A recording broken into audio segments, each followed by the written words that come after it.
Hello everyone, আজকে আমরা সকাল সকাল চলে এসেছি নৈহাটির বড় মার কাছে পুজো দিতে। আমি এই প্রথমবার এখানে আসলাম, অর্থাৎ বড় মায়ের এই মন্দির হওয়ার পর প্রথম আসলাম। এছাড়া কালী পুজোর সময় যে মায়ের মূর্তি, সেই সময় আমি এসেছিলাম। তো দেখুন, এইদিকে এসে মোটামুটি লাইন দিয়ে দিয়েছি, আর সাংঘাতিক লাইন।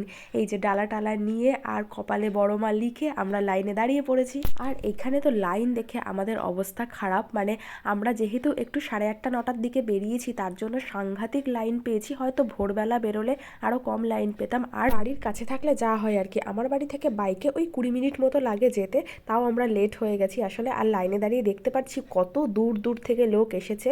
যাই হোক, শনিবার আর মঙ্গলবার ভিড় হয় এই ধারণা আমার ছিল, কিন্তু গিয়ে দেখলাম যে রোববারও খুব ভিড়। কিন্তু বড়মা যেভাবে যার থেকে পুজো নেবে, তো আমাদের এরকম লাইন ছিল ভাগ্যে, তাই জন্য এরকম হয়েছে। কিন্তু পরের দিন অর্থাৎ সোমবার পুরো ফাঁকা ছিল শুনলাম আর কি।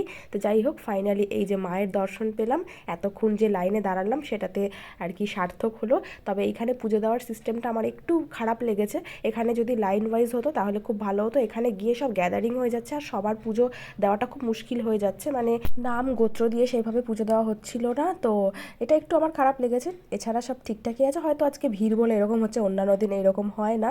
তো কোনো রকমভাবে ভিড় ঠেলে পুজো দিয়ে, যাই হোক, ফাইনালি বড় মায়ের দর্শন পেয়েছি, আর আপনাদেরকেও এই যে দর্শন করিয়ে দিলাম। আর ভিডিওটাও আজকে এখানে শেষ করলাম।